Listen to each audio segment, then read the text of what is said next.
What do you want, more room? Yep, please. Okay, I'm just saying. All right, so this is how we do all the time. And so this concept of love that we think is so outside of ourselves, and I'm so glad we did the deep breathing to get inside of ourselves because it really does come from within. I needed it. That's right. He was really deep breathing over there. I was like, slow it down, babe. Just slow it down. So I'm Monika, and I thought about so many different ways to introduce myself tonight because inspired by great conversations and all the energy in the room. But here's the quickest way I'm going to do it. I suck at dating. Found out I was really good at love. Right. But then we did have dogs that were critically important to us developing a productive love. A little bit of a sneak attack on his part. So I'm going to hand this over and let him introduce himself. But it was critically important. So we do believe that puppies are very much welcomed in love. So my name's Yogev. I work with my lovely wife, Monika, at Tandem Spring, as was mentioned. I think really early on, I was taught to be overly giving when it came to love. So I thought I was super good at it, but I really wasn't, and had to learn how to kind of take care of myself. There was a question earlier about kind of the responsibility thing. That one is one I know well, and if I could answer it with a cliche, it's you can't pour from an empty cup. Right? If you're not of much service to the one you love if you're not fully loving yourself. So when the question came up, how many times have you fallen in love in a lifetime?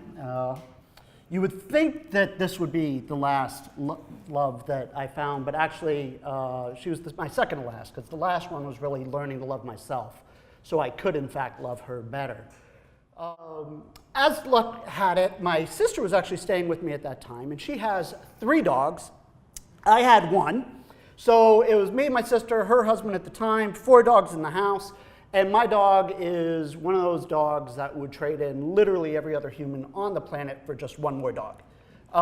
He just loves playing with dogs, and he also is kind of a temperamental asshole, so like when he gets upset, he fucks up your stuff. So it came time for my sister to leave. She lives in Mexico. She was going to take her dogs. And I had just started dating this lovely woman who also had a dog. So honestly, my approach was, she thinks it's game. All this years later, I am not that slick. I wish I was. A little bit. You can put this in your podcast. Maybe it'll work for somebody. But once you stay the night, bring the dog, and I can take my dog and kind of step him down from having 3 buddies to 1 to 0. And I totally fell for this. Do you hear this?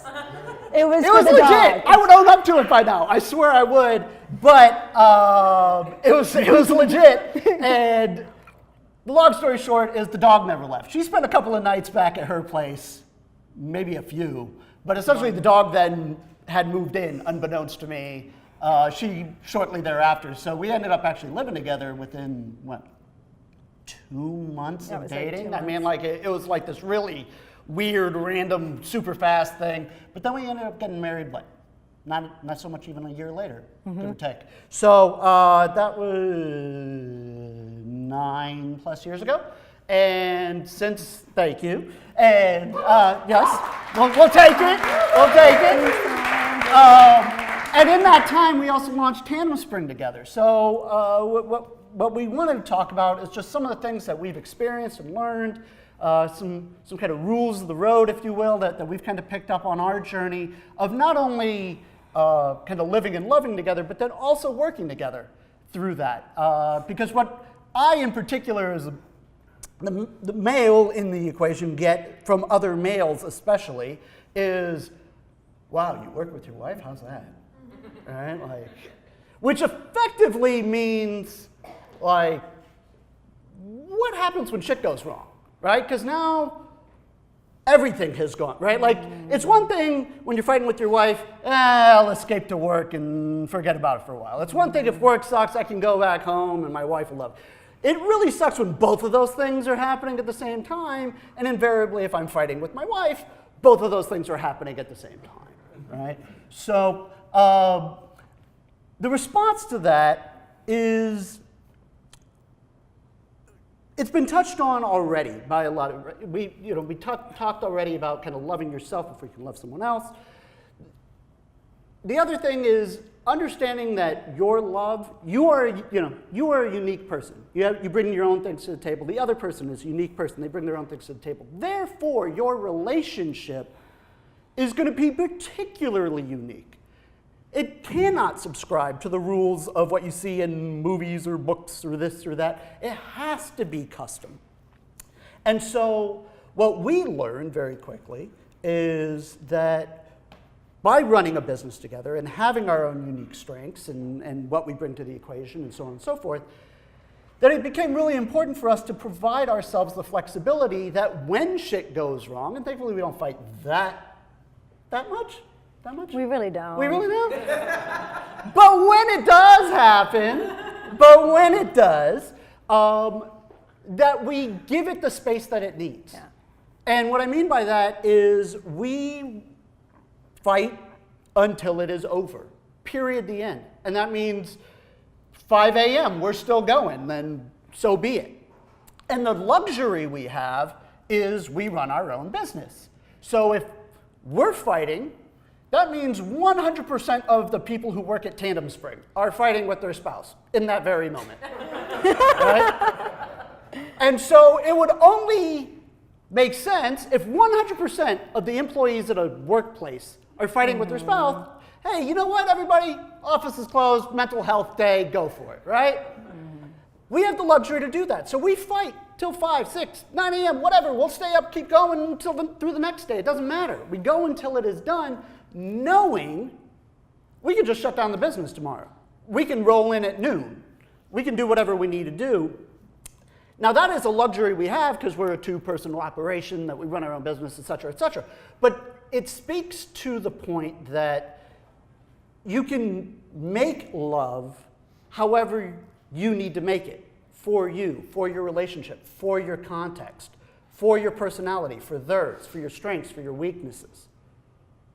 And it doesn't have to subscribe to any one particular rule. So I really enjoyed the question we had earlier about, what have you learned? And it's not something that it was brand new to me that I learned in this past year, but it's something I continue to learn the depth of, is just how influenced my perspective on love is based on, rom-coms and what I've read in books and seen it like, oh, it's supposed to look this way, and we're supposed to have sex this often, and we're supposed to this, and we're, right? And none of that shit is true. Just none of it.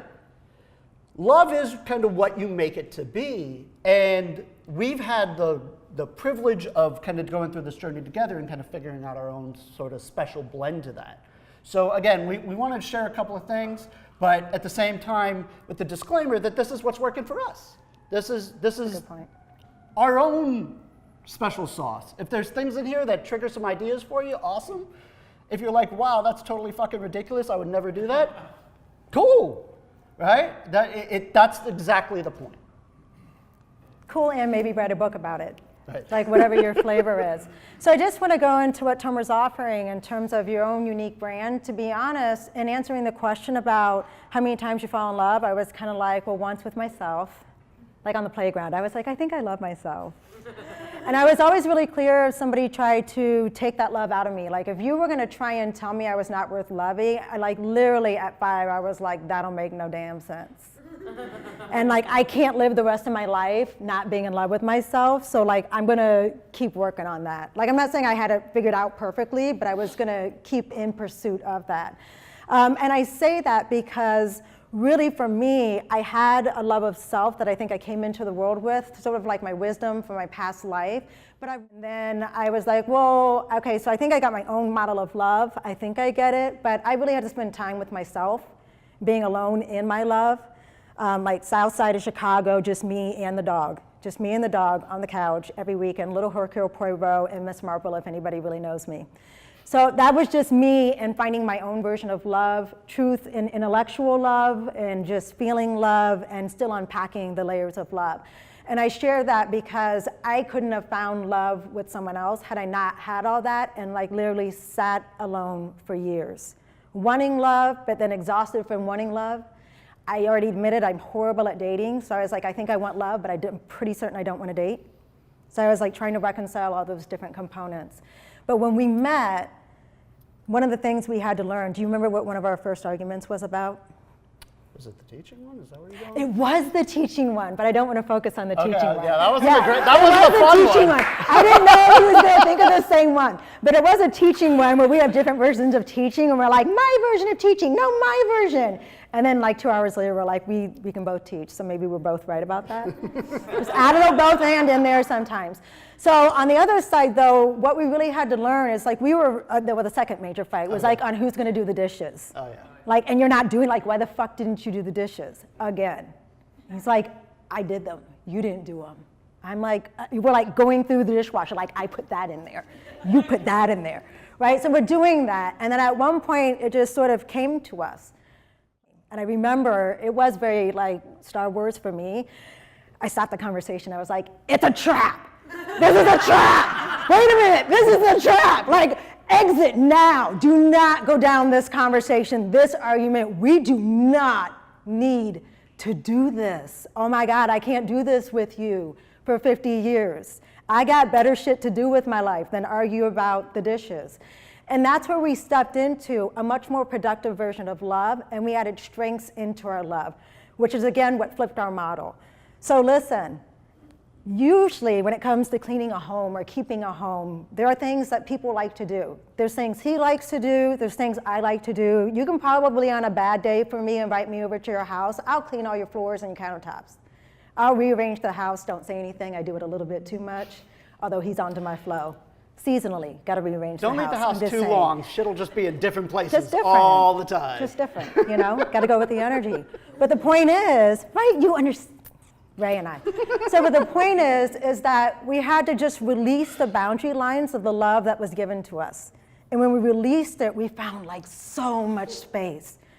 He's like, I actually don't hate doing dishes. I'm like, I don't mind doing dishes. I don't like washing dishes because I have a thing with bubbles. I don't do bubbles. Never have. Even Mr. Bubble Bath and I never got along. So, you know, we released that boundary line. Once we released that boundary line, we started releasing other boundary lines.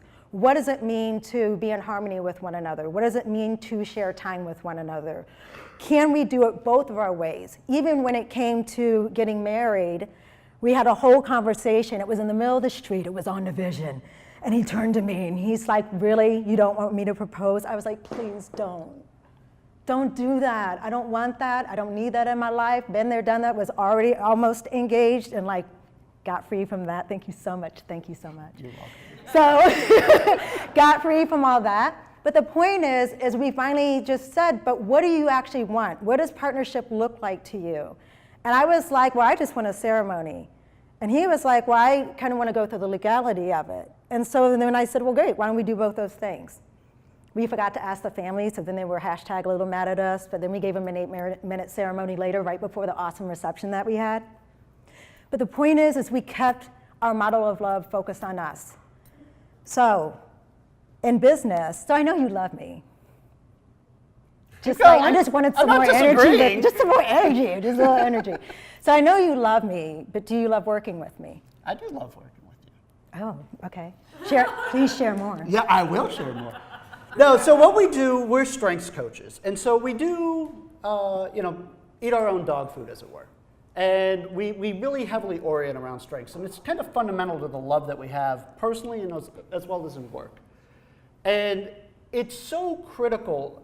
So many of the questions and comments, and obviously, at some level, when you're a hammer, all the world's a nail sort of thing. But at the same time, there's an application of strengths to so many of these kind of issues that we've been talking about, be it from a sex perspective or approaching women perspective or how do you love more fully.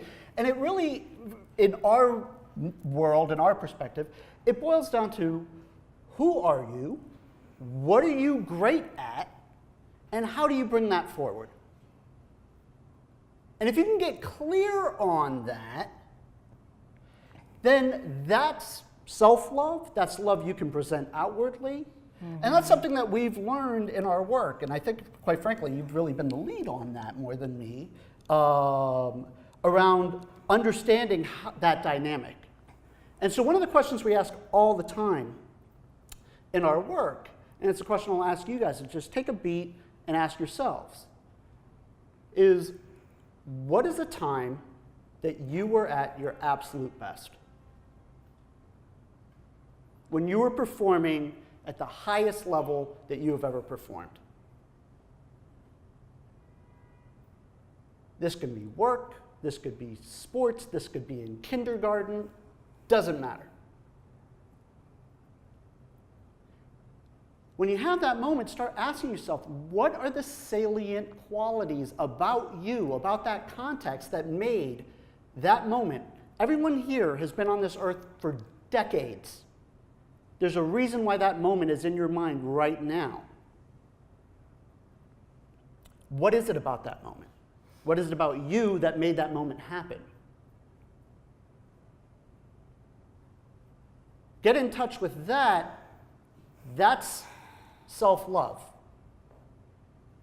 That's what you are presenting to someone else. And I don't care if you've been married 50 years or if you're single, that's the value that you're bringing.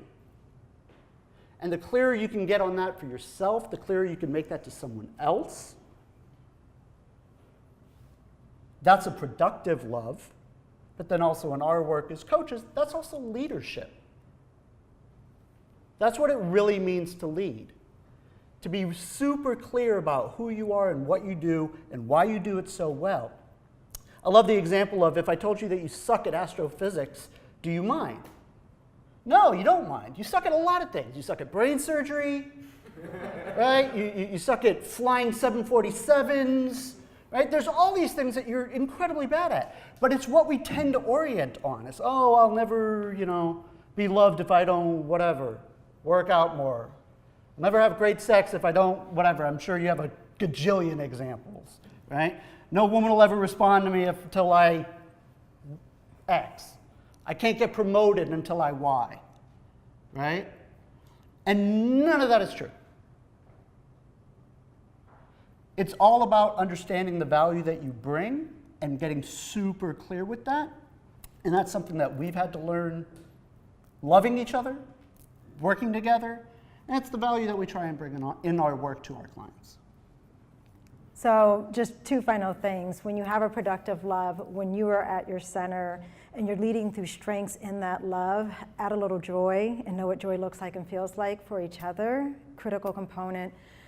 Really, conflict is just a conversation waiting to happen. It's never a problem. It's only just a bridge to what you want to know more about in yourself and each other. And then the final thing is learn to fight to not fight. Stop learning to fight, learn to fight to not fight. Thank you.